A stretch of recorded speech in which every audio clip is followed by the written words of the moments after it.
Hello বন্ধুরা, সবাই কেমন আছো? আবারও চলে এসেছি তোমাদের সবার কাছে আর একটা নতুন ভিডিও নিয়ে তোমাদের সবার কাছে ব্যাড গার্ল। আর আমার ভিডিওটা কেমন লাগে অবশ্যই কমেন্ট করে জানিও। পুরো ভিডিওটা দেখো, ভালো লাগলে লাইক কমেন্ট শেয়ার করে দিতে পাশে থাকো, আর পারলে সাবস্ক্রাইবটাও করে দিও। এটা ছিল সকালের ভিডিও। সকালে ঘুম থেকে উঠে আগে নিজে ফ্রেশ হয়ে তারপরে কিছু টিফিন বানিয়ে নিয়েছিলাম, আর তারপরে স্নান টান করে পুরো রেডি হয়ে ঠাকুরকেও একটু প্রসাদ দিয়ে দিয়েছিলাম। আর আমি একজন যেহেতু এখন একটু আজকে তাড়াতাড়ি উঠেছি, যেহেতু আউটসাইড একটা পেশেন্ট দেখাচ্ছিল, সেখানে স্যালাইন চালানো ছিল, তাই একটু সকাল সকাল উঠতে হয়েছিল, কারণ ওটা কমপ্লিট করার পর আবার আমার ডিউটিতেও যেতে হবে।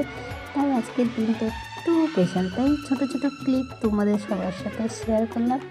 আর সত্যি কেমন হয়েছে ভিডিওটা অবশ্যই পারলে পাশে থেকো। আর আমার এই যে নার্সিং জার্নিটা কবে থেকে শুরু করেছি, কীভাবে করেছি, সব কিছু যখন আমি প্রপারলি পুরো সব কিছু আমার আশা পূরণ হবে, জানি না কোনো দিন হবে কি না, যখনই হবে অবশ্যই তোমাদের সাথে পুরো গল্পটা শেয়ার করব।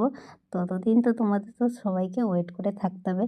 যাই হোক, আমি চলে গিয়েছিলাম তোমাদের সাথে গল্প করতে করতে, আমার কাজও কমপ্লিট করে দিয়েছি। আর টোটালি আমার এই কাজগুলো কমপ্লিট করতে, আর সত্যি বলতে না, এই যে এক্সট্রা কাজগুলো এগুলো সব সময় হয় না, তো যাই হোক মাঝে মাঝে হয়, তো এগুলো ভালো লাগে। আর এগুলো একটা এক্সপিরিয়েন্স বলতে পারো, যে টুকটাক করতে গিয়ে কিছু কিছু। আর যাই হোক, অনেকটাই বছর হয়ে গেল, প্রায় ধরতে গেলে 8-9 বছর হয়ে গেছে এই লাইনেই রয়েছি। তো এখনও পর্যন্ত সেইভাবে আমি সরকারিতে হয়নি, তো প্রাইভেটে এখনও করে যাচ্ছি। যাই হোক, ভালো লাগলে লাইক কমেন্ট করে পাশে থেকো। Okay bye, love you all. সবাই ভালো থেকো, সুস্থ থেকো। আবার নেক্সট ভিডিওতে তোমাদের সবার সাথে দেখা হবে। Okay bye, love you all.